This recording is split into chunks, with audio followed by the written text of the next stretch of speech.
हम लोग आज बीए पार्ट फर्स्ट ईयर के अंतर्गत समाज के बारे में अध्ययन करेंगे, जो कि समाज शास्त्र का प्रथम सब्जेक्ट है। समाज क्या है? तो समाज शब्द का प्रयोग साधारण बोलचाल की भाषा में खूब इसका प्रयोग किया जाता है। साधारणतया अगर हम समाज बोले तो समाज व्यक्तियों का समूह होता है, जैसे ब्रह्म समाज हो गया, आर्य समाज, हिंदू समाज, जो हम अपने आम जीवन में इसके नाम सुनते हैं। समाज शब्द का विभिन्न सामाजिक विज्ञानों जैसे सामाजिक मानवशास्त्र, अर्थशास्त्र, राजनीतिक शास्त्र में अलग अलग अर्थों में इसका प्रयोग किया जाता है। सामाजिक मानवशास्त्र में जनजातियों को आदिम समाज से संबोधित किया जाता है। राजनीतिक विज्ञान में समाज से तात्पर्य व्यक्तियों के समूह से है। अर्थशास्त्र में यह है व्यक्तियों का समूह है जिनमें परस्पर आर्थिक प्रक्रियाएं होती हैं। तो समाजशास्त्र समाज का ही विज्ञान है, इसलिए इसके अर्थ का ज्ञान होना अत्यंत आवश्यक होता है।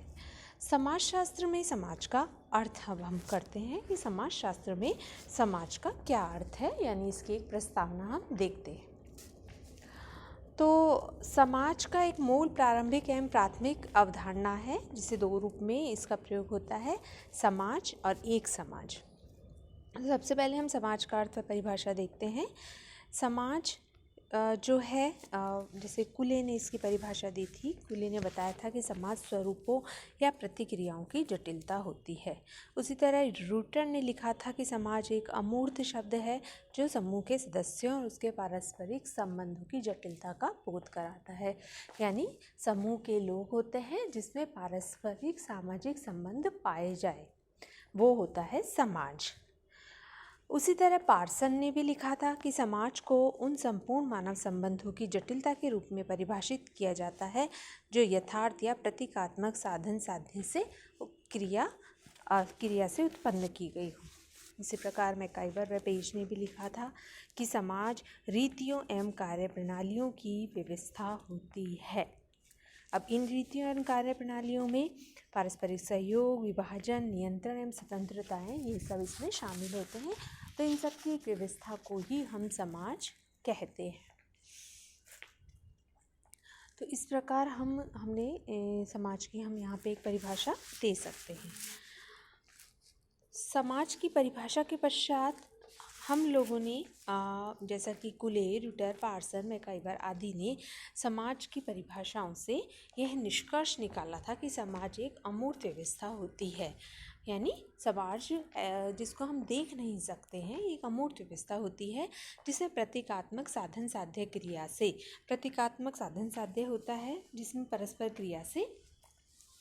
क्रिया से उत्पन्न संपूर्ण मानव संबंधों की एक जटिल व्यवस्था होती है, जो कि रीतियों, कार्य प्रणालियों, अधिकारों, पारस्परिक सहयोग, समूह, विभाजन, नियंत्रण एवं स्वतंत्रताओं से निर्मित होती है। यानी ये सभी इसमें आवश्यक रूप से पाए जाते हैं। इसके पश्चात हम बात करते हैं समाज की विशेषताओं के बारे में कि समाज क्या है, इसकी और क्या विशेषताएं होती हैं। तो विशेषताओं को मैकाइवर एंड पेज ने अपनी सोसाइटी में इसे इन्होंने मैकाइवर और पेज ने इसके बारे में बताया था। तो समाज की सर्वप्रथम अगर विशेषता की बात करें तो वो है रीतियाँ। यानी प्रत्येक समाज में मान्य प्राप्त रीतियाँ होती हैं। रीतियों के अनुसार प्रत्येक सदस्य अपने लक्ष्यों की प्राप्त करने की क्रिया करते हैं। रीतियाँ मतलब एक तरीके होते हैं और जिन्हें हर सदस्य अपने अनुसार प्राप्त करना चाहते हैं। व्यक्ति अपने विभिन्न आवश्यकताओं की पूर्ति के लिए इन रीतियों के अनुसार सामाजिक संबंध स्थापित करता है, जैसे पति पत्नी, माता पिता, भाई बहन, पिता पुत्र, मित्र, पड़ोसी आदि रीतियों के अनुसार परस्पर अंतः क्रियाएं करते हैं और सामाजिक संबंधों को स्थापित करते हैं। इसी प्रकार दूसरी बात है कार्य प्रणालियाँ। तो मानव अपनी आवश्यकताओं की पूर्ति समाज द्वारा निश्चित विधियों से करता है, जिसे समाजशास्त्री संस्थागत साधन कहते हैं। तो मैकाइवर पेज ने इन्हीं को कार्य प्रणाली कहा है। समाज जटिल व्यवस्था है जिसे मानव कार्य करने की प्रणालियों के अनुसार अन्य व्यक्तियों के साथ सामाजिक संबंध स्थापित करके आवश्यकताओं की पूर्ति करता है। यानी ये एक जटिल व्यवस्था बताया गया है जिसमें अनेक व्यक्ति जो होते हैं वो परस्पर सामाजिक संबंध स्थापित करते हुए हर व्यक्ति अपनी आवश्यकताओं की पूर्ति करता हुआ चलता है। तो ये कार्य प्रणालियाँ विभिन्न प्रकार की हो सकती है, लेकिन कोई भी समाज कार्य प्रणालियों के बिना अपना अस्तित्व बनाए नहीं रख सकता है। कार्य प्रणालियाँ जो होती है वो समाज को संगठित, व्यवस्थित, नियंत्रित एवं संतुलित करती है। तीसरी बात करते हैं हम सत्ता।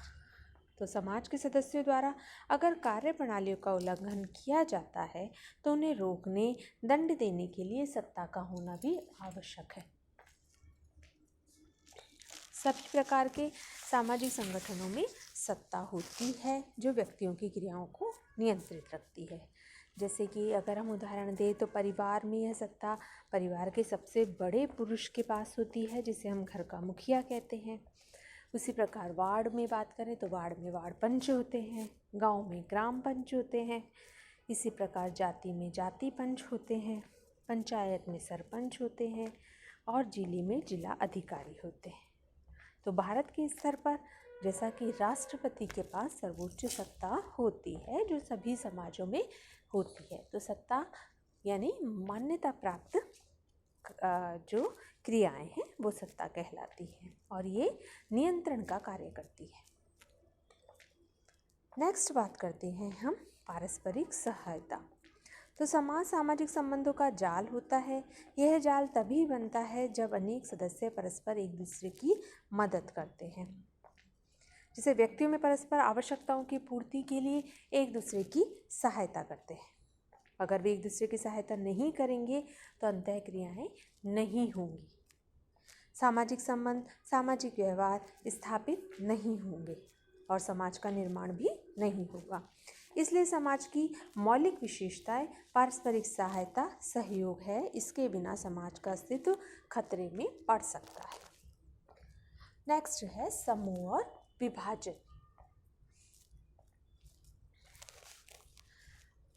समूह और विभाजन के अंतर्गत हम सामाजिक संरचनाओं में बताते हैं कि सामाजिक संरचनाओं में अनेक छोटे मोटे समूह होते हैं और जो कि अनेक आधारों पर बने हुए होते हैं। तो सामाजिक संरचना का विभाजन खंडों, श्रेणियों एवं वर्गों में किया जाता है। प्रत्येक वर्ग में अनेक समूह होते हैं और यदि हम समूह की सबसे छोटी इकाई की बात करें तो वो होती है परिवार। परिवार सबसे छोटी इकाई है एकाकी परिवार। अनेक एकाकी परिवार मिलकर फिर संयुक्त परिवार बनते हैं और कई संयुक्त परिवार मिलकर बड़े समूह बनाते हैं, वंश समूह बनाते हैं। फिर वंश समूह परस्पर मिलते हैं, गोत्र समूह बनाते हैं, गोत्र समूह परस्पर उपजाति बनाते हैं और अंत में एक बड़े जाति के एक बड़े समूह का निर्माण होता है तथा इसके पश्चात में भी उनमें परस्पर अंतः क्रियाएँ होती हैं और एक बड़े समाज का निर्माण होता है। इसलिए यह समूह विभाजन की विशेषता मानव की एक महत्वपूर्ण समाज की जो है एक महत्वपूर्ण विशेषताएं होती है। नेक्स्ट है मानव व्यवहार का नियंत्रण। तो समाज को व्यवस्थित बनाए रखने के लिए सामाजिक नियंत्रण की एक संतुलित शक्ति आवश्यक होती है, क्योंकि अगर व्यवहार में नियंत्रण नहीं होगा तो प्रत्येक सदस्य मनमाने तरीके से व्यवहार करेगा और सारे समाज में अनियमितता तथा अव्यवस्थाएं फैल जाएंगी, तो समाज के अस्तित्व को भी मिटा देगी। इसलिए समाज में सभी सदस्य एक दूसरे से व्यवहारों की अपेक्षा रखते हैं। सभी पूर्ण रूप से अपेक्षित व्यवहार नहीं कर पाते, तो वास्तविक व्यवहार और अपेक्षित व्यवहार का अंतर कम होना चाहिए। यानी जो आपसे व्यवहार की जो आपसे मांग की गई है, जिस प्रकार का व्यवहार आपके पास होना चाहिए वैसा अगर नहीं होता है तो उनमें अपेक्षित अंतर पाया जाता है, तो व्यवस्था एक असंतुलित हो जाती है।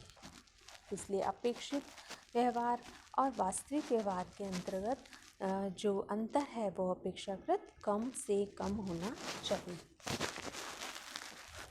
इसी प्रकार जनरीति, प्रथा, परंपरा, जनमत, कानून, धर्म, शिक्षा, नैतिकता आदि मानव व्यवहार को नियंत्रित करते हैं। इसके अभाव में मानव का अस्तित्व अधिक समय तक नहीं बना रह सकता है। नेक्स्ट है स्वतंत्रता। तो मैकाइवर पेज के अनुसार समाज में नियंत्रण के साथ साथ सदस्यों के व्यवहारों में स्वतंत्रता का भी प्रावधान होता है। व्यक्ति के व्यवहार को उस सीमा तक नियंत्रित किया जाता है जिस सीमा तक वह अन्य व्यक्तियों को किसी प्रकार की हानि ना पहुंचा सके। व्यक्ति अपनी सीमा में स्वतंत्र है, वह अपनी आवश्यकताओं की पूर्ति के लिए भी स्वतंत्र है। सामाजिक व्यवस्था में स्वतंत्रता एवं नियंत्रण दोनों की एक सीमा होती है। इसी प्रकार आवश्यकता से अधिक नियंत्रण भी अधिक समय तक सदस्यों की पर नहीं रखा जा सकता है, वह भी समाज के संतुलन, संगठन एवं नियंत्रणता के लिए आवश्यक है। तो इसी के साथ साथ इसमें जो विशेषताएं हैं इसकी आज हमने बात की। कल हम इससे आगे की बात करेंगे। धन्यवाद।